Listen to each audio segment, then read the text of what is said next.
আজকে আপনাদের সঙ্গে শেয়ার করব একই ভিডিওতে পাকা আম দিয়ে তৈরি মন প্রাণ কলিজা ঠান্ডা করার মতো 4টি ভিন্ন স্বাদের রেসিপি। আসসালামু আলাইকুম বন্ধুরা, কিচেন বাঙালিয়ানা চ্যানেলে আপনাদের সবাইকে স্বাগত জানাই। আজকে আমি আপনাদের সঙ্গে শেয়ার করব পাকা আমের ঠান্ডা ঠান্ডা দারুণ টেস্টি আম আইসক্রিম। তার সঙ্গে থাকছে রিফ্রেশিং মন প্রাণ কলিজা ঠান্ডা করার মতো ম্যাঙ্গো ফ্রুটি, আর থাকছে পাকা আম দিয়ে সাবুদানার শরবত, আর সবশেষে থাকছে পাকা আমের মিষ্টি দই। সবার প্রথমে আমি আপনাদের সঙ্গে পাকা আমের আম আইসক্রিম তৈরি করে দেখাবো। এবারে আম আইসক্রিমটা তৈরি করে নেওয়ার জন্য আমি এখানে দুটো আম নিয়েছি, আর এই আমের বোটার দিকটা কিন্তু আমি কেটে নেব। আর কেটে নেওয়ার পর কিন্তু এটা ফেলবো না, যেহেতু এটা আমাদের কাজে লাগবে, তাই এটা এক সাইডে রেখে দিচ্ছি। এবার আমের ভেতরের আটিটা কিন্তু আমি বার করে নেব, সেজন্য ছুরি দিয়ে আটিটা বার করার চেষ্টা করলাম, তবে এটা হলো না। আমি একটা চামচ নিয়ে এই আটিটাকে বার করে নেব, আর খুব আস্তে আস্তে চামচ দিয়ে ঘুরিয়ে ঘুরিয়ে আটিটাকে বার করে নিতে হবে। তবে খুব সাবধানে চামচ দিয়ে আটিটা পরিষ্কার করে নিতে হবে, তা না হলে কিন্তু আমের খোসাটা ফুটো হয়ে যেতে পারে। আর আমের খোসা যদি ফুটো হয়ে যায় তবে কিন্তু হবে না, তাই খুব সাবধানে এই কাজটা করে নিতে হবে। এবার আস্তে করে আটিটা বার করে নিচ্ছি। বন্ধুরা, দেখতে পেলেন আমি খুব সহজে একটা আটি বার করে নিয়েছি। আর আমের খোসার মধ্যে কিন্তু কিছুটা পাল্প রয়ে গেছে, আর ওইভাবে রেখেও দিতে হবে, তাহলে কিন্তু আইসক্রিমটা খেতে অনেকটাই টেস্টি হবে। ঠিক একই রকমভাবে আমি আরেকটা আমের আটিটা খুব সহজেই বার করে নিয়েছি। এবার এগুলোকে এক সাইডে রেখে দেবো, আর আমের বোটাগুলো কিন্তু আমি ফেলবো না। এবার আইসক্রিম তৈরি করার জন্য এখানে আমি নিয়ে নিচ্ছি 1 কাপ মতো দুধ। এখানে শুধু আমি ছোট দুটো আম নিয়েছি, তাই এখানে অল্প দুধেই হয়ে যাবে। আর আপনারা যদি আমের পরিমাণটা বাড়িয়ে নেন, সেক্ষেত্রে কিন্তু দুধের পরিমাণটাও বাড়িয়ে নিতে হবে। এবার এই দুধের মধ্যে অল্প একটু কিশমিশ কুচি করে দিয়েছি, আর অল্প একটু কাজু বাদাম কুচি করে দিয়ে দিয়েছি। আর এখানে মিষ্টির জন্য আমি এখানে কনডেন্স মিল্কটা দিয়ে দিচ্ছি। আপনাদের হাতের কাছে যদি কনডেন্স মিল্কটা না থাকে, সেক্ষেত্রে কিন্তু চিনি দিয়ে দেবেন। এবার এটাকে জাল করে নেব, আর 1 কাপ দুধকে আমি এখানে হাফ কাপ করে নেব। আর দুধটা একটু ঘন হয়ে গেলে কিন্তু এই আইসক্রিমটা খেতে অনেকটাই টেস্টি হবে। যেহেতু এখানে আমি কনডেন্স মিল্ক দিয়েছি, তাই কিন্তু খুব বেশি দুধটাকে জাল করে নিতে হবে না, খুব সহজেই কিন্তু এটা ঘন হয়ে যাবে। তাছাড়া এখানে কাজু কিশমিশ দিয়েছি, আর একটু ফুটিয়ে নিলে কিন্তু কাজু কিশমিশের ফ্লেভারটাও খুব সুন্দর আসে। দুধটা অনেকটাই ঘন হয়ে গেছে, এবার এটাকে নামিয়ে হালকা ঠান্ডা করে আমি আমের মধ্যে দিয়ে দিচ্ছি। এটা কিন্তু খুব ঠান্ডা করার প্রয়োজন নেই, হালকা ঠান্ডা হয়ে গেলেই হয়ে যাবে। যেহেতু আম দুটো আমার এখানে অনেকটাই ছোট, তাই কিন্তু হাফ কাপেরও অল্প দুধ লাগলো, আর অল্প কিন্তু থেকেই গেল। এবার তলায় কিন্তু কাজু কিশমিশ রয়ে গেছে, সেই জন্য আমি একটা চামচ দিয়ে কাজু কিশমিশগুলো তুলে ওপর থেকে দিয়ে দিচ্ছি। আর এইভাবে করে দিয়ে দিলে আমের মধ্যে কিন্তু কাজু কিশমিশটা চলে যাবে, তাই আমি দিয়ে দিচ্ছি। এবার আমি আমের ঢাকনাটা লাগিয়ে দেব, যেটা বোটাটা কেটে রেখেছিলাম সেটাই আমের ঢাকনা, তাই লাগিয়ে দিলাম। এবার এটাকে আমি সারা রাতের জন্য ডিপ ফ্রিজে রেখে দেব। আর সারা রাত রেখে দিলে কিন্তু আইসক্রিমটা খুব সুন্দরভাবে জমে যাবে। এবার বাকি যে দুধটা রয়ে গেল, সেটা দিয়ে আমি কিন্তু একটা ম্যাঙ্গো কুলফি আইসক্রিম তৈরি করে নেব। আর এই আইসক্রিমটা তৈরি করার জন্য কিন্তু আর বেশি কিছু উপকরণ লাগবে না, শুধুমাত্র এই দুধ। আর এখানে কিন্তু আরও একটা আমি আম কুচি করে নিয়েছি, আর এই আমটা আর এই দুধ দিলেই কিন্তু এই আইসক্রিমটা তৈরি হয়ে যাবে। তাই এখানে আমটা আমি ডাইরেক্ট মিক্সিতে দিয়ে দিলাম, আর ওই বাকি দুধটাও আমি দিয়ে দিয়েছি। আর দুধের মধ্যে যেহেতু কনডেন্স মিল্ক দেওয়া আছে, তাই কিন্তু দুধটা এমনিতেই মিষ্টি, আর কোনো এক্সট্রাভাবে চিনি দেওয়া লাগবে না। এবার এটাকে ব্লেন্ড করে নিলাম, দিয়ে একটা পাত্রের মধ্যে আমি কিন্তু ঢেলে নিয়েছি। এবার এটাকেও আমি সারা রাতের জন্য ডিপ ফ্রিজে রেখে দেবো, তাহলে কিন্তু এটা আইসক্রিম হয়ে যাবে। তাছাড়া যদি আপনারা মনে করেন এর মধ্যে কিছু বরফের টুকরো দিয়ে ঠান্ডা ঠান্ডা এমনিতে এটা খাবো, তবুও কিন্তু খেতে এটা অনেকটাই টেস্টি হয়। এবার উপর থেকে অল্প একটু কাঠবাদাম কুচি দিয়ে দেবো, দিয়ে এটাকে সারা রাতের জন্য ডিপ ফ্রিজে রেখে দেবো। সারা রাত আইসক্রিমগুলো ডিপ ফ্রিজে রাখার পর আমি আপনাদের বার করে দেখিয়ে দিচ্ছি। এবার এই আইসক্রিমগুলোকে খুব ভালোভাবে ছিলে নিতে হবে, সেজন্য একটা পিলারের সাহায্যে আমি আইসক্রিমের খোসাটা খুব ভালোভাবে ছাড়িয়ে নিচ্ছি। আর এভাবে ছাড়িয়ে নিয়ে এটাকে পিস পিস করে কেটে সার্ভ করে নিতে হবে। তো বন্ধুরা, আজকের এই রেসিপি কেমন লাগলো অবশ্যই কমেন্ট সেকশানে জানাতে ভুলবেন না। আর ভালো লাগলে একটা লাইক শেয়ার করে দেবেন। আর যারা আমার এই সহজ রেসিপিগুলো ফেসবুক পেজ থেকে দেখছেন, তারা পেজটিকে প্লিজ ফলো করে রাখবেন। তো বন্ধুরা, এই আইসক্রিমগুলো কিন্তু অনেকটাই টেস্টি হয়েছিল। আপনারা চাইলে আমের সিজনে কিন্তু একবার হলেও এইভাবে বানিয়ে খাবেন। এবারে আইসক্রিমের ওপর থেকে কিছু কাঠবাদাম কুচি দিয়ে এটাকে গার্নিশ করে নিচ্ছি। আর এটা দেখতে যেমন লোভনীয় হয়েছে, খেতে কিন্তু অনেকটাই টেস্টি। এবার আমি আরেকটা আইসক্রিম আপনাদের বার করে দেখিয়ে দিচ্ছি, আর ওই আইসক্রিমটাও খেতে কিন্তু অনেকটাই টেস্টি হয়েছিল। এবার এই আইসক্রিমটা আমি আপনাদের চামচ দিয়ে তুলে দেখিয়ে দিচ্ছি। এটাও খেতে কিন্তু অনেকটাই ক্রিমি আর অনেকটাই টেস্টি হয়েছিল। তো বন্ধুরা, আজকে কোন আইসক্রিমটা আপনাদের কাছে বেশি ভালো লেগেছে সেটা কিন্তু কমেন্ট সেকশনে জানাবেন। তাহলে বন্ধুরা, পাকা আমের আইসক্রিম তো আমাদের তৈরি করা হয়ে গেল। এবার আমি আপনাদের সঙ্গে দারুণ টেস্টি হোমমেড ম্যাঙ্গো ফ্রুটি তৈরি করে দেখাবো। আজকে আমি নিয়ে চলে এসেছি সবার ফেভারিট, বাচ্চাদের তো সুপার ফেভারিট ম্যাঙ্গো ফ্রুটির রেসিপি। খুবই সহজভাবে খুব অল্প সময়ের মধ্যে তৈরি করে দেখাবো। আর এর মধ্যে কি সিক্রেট জিনিসটা দিলে এর স্বাদ দোকানের থেকে অনেক বেশি আসবে সেটাও আপনাদের বলে দেব। তো ফ্রুটি তৈরি করে নেওয়ার জন্য সবার প্রথমে আমাদের পাকা আম লাগবে, তার সঙ্গে কাঁচা আমও লাগবে। তো এখানে বড় সাইজের দুটো পাকা আম নিয়েছি আর একটা টক দেখে কাঁচা আম নিয়েছি। আমগুলোকে ভালোভাবে কুচি কুচি করে কেটে নিয়েছি। পাকা আম দুটোকেও কেটে নিয়েছি আর কাঁচা আমটাকেও কেটে নিয়েছি। এবার এই আমগুলোকে আমাদের রান্না করে নিতে হবে।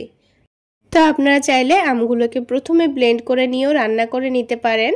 তো আমি আমগুলোকে প্রথমে এইভাবে রান্না করে নিচ্ছি। এবার এখানে কাঁচা আমগুলোও দিয়ে দেব। ফ্রুটি তৈরি করার সময় কাঁচা আমটা একটু টক দেখেই নেওয়ার চেষ্টা করবেন। এবার এখানে একটু বেশি পরিমাণে পানি দিয়ে আমি আমটাকে 10 মিনিট রান্না করে নেব। আর 10 মিনিটের মধ্যেই কিন্তু আমটা খুব সুন্দরভাবে সেদ্ধ হয়ে যাবে। তো এবার আমটাকে আমি ঢাকনা দিয়ে ঢেকে 10 মিনিট মতো এইভাবে রেখে দেব। তো আমটা যখন খুব ভালোভাবে ফুটে গেছে তখন ঢাকনাটা উঠিয়ে নিয়ে এবার আমি একটু ভালোভাবে নাড়াচাড়া করে দিচ্ছি। আর এই ফ্রুটির কালারটা একটু সুন্দর আনার জন্য সামান্য পরিমাণ ফুড কালার দিয়ে দিচ্ছি। এটা সম্পূর্ণ অপশনাল, আমি একটু ফ্রুটির কালারটা সুন্দর আনার জন্যই দিয়েছি, আপনারা চাইলে না দিলেও হবে। তাছাড়া এখানে যদি পাকা আমের কালারটা আপনারা সুন্দর নেন তবে কিন্তু ফ্রুটির কালারটাও সুন্দর আসবে, তখন কিন্তু আর এরকম ফুড কালার দেওয়ার কোনো দরকার নেই। এবার আবারও ঢাকনা দিয়ে ঢেকে দিয়েছি। তারপর 10 মিনিট পর আমি ঢাকনাটা উঠিয়ে নিয়েছি। এবার আমি আপনাদের দেখিয়ে দিচ্ছি, দেখুন আম কিন্তু খুব সুন্দরভাবে সেদ্ধ হয়ে গেছে। এবার আমগুলোকে একটু হালকাভাবে গলিয়ে গলিয়ে দেব। তো আমি যেহেতু আমগুলোকে ভালোভাবে ব্লেন্ড করে নেব তাই কিন্তু এখানে সবগুলো আমার গলাচ্ছি না। এখন এই আমটাকে নামিয়ে এক সাইডে রেখে দেব ঠান্ডা হওয়ার জন্য। ঠান্ডা করে নিয়ে কিন্তু এটাকে ব্লেন্ড করে নিতে হবে। তো একটু ভালোভাবে নাড়াচাড়া করে দিচ্ছি আর আমটা ঠান্ডা হয়ে যাওয়া পর্যন্ত আমি এইভাবেই রেখে দেব। ততক্ষণে কিন্তু এদিকে একটা চিনির শিরা তৈরি করে নেব। তো তার জন্য আমি এখানে 1 কাপ পরিমাণ চিনি নিয়ে নিয়েছি আর 1 কাপ চিনির জন্যই 1 কাপ পানি নিয়ে নিয়েছি। এবার এই চিনির শিরাটাকে একটু ভালোভাবে ফুটিয়ে নিতে হবে, মানে চিনিটা গলে গেলেই কিন্তু হয়ে যাবে। তো এখানে 1 তার বা 2 তারের চিনির শিরার কোনো দরকার নেই, চিনিটা ভালোভাবে গলে গেলেই হয়ে যাবে। তো দেখুন কিছুক্ষণের মধ্যে কিন্তু চিনিটা খুব ভালোভাবে গলে গেছে আর পানিটাও কিন্তু অনেকটাই আঠালো হয়ে গেছে। এবার আমি এটাকে নামিয়ে এক সাইডে রেখে ঠান্ডা হওয়ার জন্য রেখে দেব। আর এইদিকে কিন্তু আমের পিউরিটাও অনেকটাই ঠান্ডা হয়ে গেছে। এবার এটাকে ভালোভাবে ব্লেন্ড করে নিতে হবে। তো এখানে ব্লেন্ডারের মধ্যে আমি পুরো আমের পাল্পটাই নিয়ে নিচ্ছি। তারপর এটাকে ভালোভাবে ব্লেন্ড করে নেব। এবারে আমের পিউরিটাকে একটু ভালোভাবে ছেঁকে নিতে হবে, এর মধ্যে যেন একটুও দানাভাব না থাকে। সেজন্য একটা ছাকনার মধ্যে আমি পুরো আমের পিউরিটাই নিয়ে নিচ্ছি। যদি আপনারা এই আমের ফ্রুটিটাকে 6 মাস পর্যন্ত স্টোর করে রাখতে চান তাহলে এটা ছেঁকে নিয়ে এই আমের পিউরিটাকে আইস কিউবের মধ্যে রেখে ডিপ ফ্রিজে রেখে দেবেন। তাহলে এটা আপনারা বার করে নিয়ে যখন ইচ্ছা তখন এই ফ্রুটিটাকে বানিয়ে খেতে পারবেন। তো ফ্রুটিটা কিভাবে বানিয়ে খাবেন সেটা আমি আপনাদের পরে দেখিয়ে দিচ্ছি। তো এই পিউরিটাকে আপনারা ডিপ ফ্রিজে 6 মাস পর্যন্ত স্টোর করে খেতে পারবেন। এবার আমি কিভাবে ফ্রুটিটা তৈরি করে নিচ্ছি সেটা আপনাদের দেখিয়ে দিচ্ছি। এবার আমি এখানে ঠান্ডা পানি দিয়ে দেব। এখানে আমি অতিরিক্ত ঠান্ডা পানি দিয়েছি, চাইলে আপনারা বরফ কুচিও দিয়ে দিতে পারেন। তো ঠান্ডা পানি দেওয়ার পর এটাকে ভালোভাবে মিশিয়ে নিচ্ছি। আর দেখুন এটা কিন্তু অনেকটাই ঘন আছে। তো এখানে যেহেতু আবারও আমি চিনির শিরাটা দেব সেই জন্য একটু ঘন করে পানি দিয়ে দিয়েছি। চিনির শিরাটা দিলে কিন্তু এটা অনেকটাই পাতলা হয়ে যাবে। তো আপনারা আইস কিউব থেকে বার করে এভাবে একটু ঠান্ডা পানি আর চিনির শিরা দিয়ে দেবেন, তাহলেই আপনাদের আমের ফ্রুটি তৈরি হয়ে যাবে। তো এবার চিনি শিরাটা দিয়ে দিয়েছি, তারপর আবারও একটু ভালোভাবে মিশিয়ে নেব। এবার এই ফ্রুটির মধ্যে এমন দুটো সিক্রেট জিনিস দেব যার কারণে এই ফ্রুটির টেস্টটা কিন্তু দোকানের থেকে অনেক গুণ বেড়ে যাবে আর খেতেও ভীষণ ভালো লাগবে। একবার হলো এভাবে ফ্রুটিটা বানিয়ে খেয়ে দেখবেন। তো এখানে আমি 2 টেবিল চামচ পরিমাণ লেবুর রস দিয়ে দিচ্ছি আর সামান্য পরিমাণ লবণ দিয়ে দিচ্ছি। এই দুটো জিনিস দিয়ে ফ্রুটিটা একবার হলেও বানিয়ে খেয়ে দেখবেন, খেতে দারুণ লাগে। তো বন্ধুরা, এইভাবে লেবুর রস দেওয়ার কারণে কিন্তু আপনারা এই ফ্রুটিটাকে কাচের বোতলে ঢুকিয়ে 2 মাস পর্যন্ত নর্মাল ফ্রিজে রেখেও খেতে পারবেন। এই তো তৈরি হয়ে গেল আমাদের ঠান্ডা ঠান্ডা রিফ্রেশিং, মন প্রাণ কলিজা ঠান্ডা করার মতো ম্যাঙ্গো ফ্রুটি। তাহলে বন্ধুরা, আজকের এই হোমমেড ম্যাঙ্গো ফ্রুটি আপনাদের কেমন লাগলো অবশ্যই কমেন্ট সেকশনে জানাবেন। আর ভালো লাগলে একটা লাইক শেয়ার করে দেবেন। তাহলে বন্ধুরা, পাকা আমের ফ্রুটি তো আমাদের তৈরি করা হয়ে গেল। এবার আমি আপনাদের পাকা আম সাবুদানার দারুণ টেস্টি ঠান্ডা ঠান্ডা শরবত তৈরি করে দেখাবো। এখন যেহেতু চারিদিকে প্রচুর আম পাওয়া যাচ্ছে, তাই প্রচণ্ড গরমে দুপুরবেলায় ঠান্ডা ঠান্ডা 1 গ্লাস শরবত খেলে যেন মন প্রাণ কলিজা সবকিছুই জুড়িয়ে যাবে। আর এই শরবতটা বানানো এতটা সহজ, একবার দেখলে যে কেউ তৈরি করে নিতে পারবে। শরবতটা তৈরি করে নেওয়ার জন্য এখানে প্যানের মধ্যে আমি 2 কাপ পরিমাণ পানি গরম করতে বসিয়ে দিয়েছিলাম। এবার এই পানিটা ফুটে উঠলে এখানে একটা ছোট বাটি মেপে হাফ বাটি সাবুদানা দিয়ে দিয়েছি। তো সাবুদানাটাকে আমি 7 থেকে 8 মিনিট মতো রান্না করে নেব। 7-8 মিনিটেই সাবুদানাটা খুব সুন্দরভাবে সেদ্ধ হয়ে যাবে। আর সেদ্ধ করার সময় কিন্তু মাঝে মধ্যে এটাকে নাড়াচাড়া করে দিতে হবে, তা না হলে সাবুদানাটা নিচে থেকে লেগে যেতে পারে। তো আমি বারে বারে এইভাবে করে নাড়াচাড়া করে দিয়েছি। আর কিছুক্ষণ পর সাবুদানাটা যখন কালারটা হালকা চেঞ্জ হয়ে আসবে, তখনই বুঝতে হবে সাবুদানাটা সেদ্ধ হয়ে গেছে। তো ঠিক তখনই আমি ছাকনার মধ্যে সাবুদানাটা ছেঁকে নিয়েছি। তারপরে পরে ঠান্ডা পানি দিয়ে একটু ভালোভাবে ধুয়ে নিয়েছি। এইভাবে একটু ঠান্ডা পানি দিয়ে ধুয়ে নিলে সাবুদানাটা একে অপরের গায়ে লেগে যাবে না। এবার এটাকে এক সাইডে সরিয়ে রেখে এদিকে ছোট একটা প্যানের মধ্যে 4 টেবিল চামচ পরিমাণ চিনি নিয়ে নিয়েছি। এবার গ্যাসের ফ্লেমটা লোতে রেখে চিনিটাকে একটু ভালোভাবে ক্যারামেল তৈরি করে নিতে হবে। অবশ্যই গ্যাসের ফ্লেমটা লোতে রেখে ক্যারামেলটা তৈরি করে নিতে হবে, তা না হলে ক্যারামেলটা পুড়ে যেতে পারে। আর ক্যারামেলটা পুড়ে গেলে কিন্তু শরবতটা তেতো লাগতে পারে। তো দেখুন, কিছুক্ষণের মধ্যে চিনিটা খুব সুন্দরভাবে গলে গেছে। তো চিনিটা গলে গিয়ে খুব সুন্দর একটা কালারও চলে এসছে। এবার এই ক্যারামেলের মধ্যে আমি দুধ দিয়ে দেব। তো এখানে যদি আপনারা ক্যারামেলটা নাও তৈরি করতে চান, তাও কিন্তু আপনারা শরবতটা তৈরি করে নিতে পারবেন। তো প্রথমে হাফ কাপ দুধ দিয়ে আবারও আমি হাফ কাপ দুধ দিয়ে দিয়েছি। তো এখানে প্রথমে আমি 1 কাপ দুধ দেওয়ার পর আরও 1 কাপ দুধ দিয়ে দিচ্ছি, মানে টোটাল এখানে আমি 2 কাপ দুধ ব্যবহার করেছি। দুধটাকে এভাবে একটু নাড়াচাড়া করে ভালোভাবে ফুটিয়ে নেব, যেন ক্যারামেলটা ভালোভাবে গলে মিশে যায়। তো এইভাবে যদি আপনারা ক্যারামেল তৈরি করতে না চান, তাহলে শুধুমাত্র এখানে চিনিটা দিয়ে দিলেই হবে। তবে এইভাবে ক্যারামেল তৈরি করে শরবতটা খেয়ে দেখবেন, খেতে ভীষণই ভালো লাগবে। এবার যখন দুধটা ভালোভাবে ফুটে গেছে আর ক্যারামেলটাও ভালোভাবে গলে গেছে, তখন এখানে সাবুদানা দিয়ে দিয়েছি। তারপর একটু ভালোভাবে নাড়াচাড়া করে নেব। সাবুদানা দেওয়ার পর আবারও একটু ভালোভাবে সাবুদানাটাকে 2 মিনিট মতো রান্না করে নিতে হবে। তো এবার যখন দুধটা ভালোভাবে ফুটে গিয়ে 2 মিনিট রান্না করা হয়ে যাবে, তখন এটাকে নামিয়ে ঠান্ডা করে নেওয়ার পর ফ্রিজে আমি রেখে দিয়েছি। তো শরবতটা ঠান্ডা খাওয়ার জন্য আমি শরবতটাকে ভালোভাবে ঠান্ডা হওয়ার জন্য রেখে দিয়েছি। দুধের মিশ্রণটা ভালোভাবে ঠান্ডা হয়ে গেলে এদিকে আমি একটা গাছপাকা দেখে আম নিয়ে নিয়েছি। এবার এই আমটাকে পিস পিস করে কেটে নিচ্ছি। এবার এই পুরো আমের পাল্পটাই আমি একটা ব্লেন্ডারের মধ্যে নিয়ে নেব। এখানে একটা আম দিয়েই আমি শরবতটা তৈরি করে নেব। একটু পাতলা করেই তৈরি করব, সেই জন্য মিডিয়াম সাইজের একটা পাকা আম নিয়ে নিয়েছি। যদি আপনারা শরবতটা একটু ঘন খেতে চান, তাহলে এখানে আমের পরিমাণটাও বাড়িয়ে নেবেন। আর ফ্রেশ দেখে আম নেওয়ার চেষ্টা করবেন, তাহলে শরবতটা খেতে ভীষণই ভালো লাগবে। তো পুরো আমের পাল্পটাই আমি ব্লেন্ডারের মধ্যে নিয়ে নিয়েছি। এবার এখানে 1 চামচ মতো মাওয়া দিয়ে দিচ্ছি। যদি আপনাদের হাতের কাছে মাওয়া না থাকে, তাহলে এখানে দুধের সরও দিতে পারেন কিংবা কনডেন্স মিল্কও দিতে পারেন। আর তার সাথে একটা ছোট বাটি মেপে আগে থেকে জাল করে নেওয়া দুধ দিয়ে দিয়েছি। দিয়ে সব কিছু একসঙ্গে ব্লেন্ড করে নিয়েছি। এবার এই থকথকে আমের পিউরিটা আমি এই দুধের মিশ্রণের মধ্যে দিয়ে দেব। একটু মাওয়া দেওয়ার জন্য কিন্তু এই শরবতটার মধ্যে অনেকটাই ক্রিমি টেক্সচার চলে এসছে। আর এই শরবতটা খেতে কিন্তু অনেকটাই টেস্টি হয়েছিল। তো এইভাবে একবার আপনারা বানিয়ে খেয়ে দেখবেন। আশা করছি একবার বানিয়ে খেলে আবার বানাতে ইচ্ছে করবে। তো আমি সব কিছু একসঙ্গে ভালোভাবে মিশিয়ে নিয়েছি। এখানে আপনাদের আরও একটা কথা বলে রাখি, আমের পিউরিটা যখন দুধের মধ্যে মেশাবেন, তখন দুধটা কিন্তু অবশ্যই ঠান্ডা করেই মেশাবেন। তা না হলে অতিরিক্ত গরম দুধের মধ্যে আমের পিউরি দিলে কিন্তু দুধটা আবার কেটে যাওয়ার সম্ভাবনা থাকবে। তাই অবশ্যই এই জিনিসটা লক্ষ্য রাখবেন।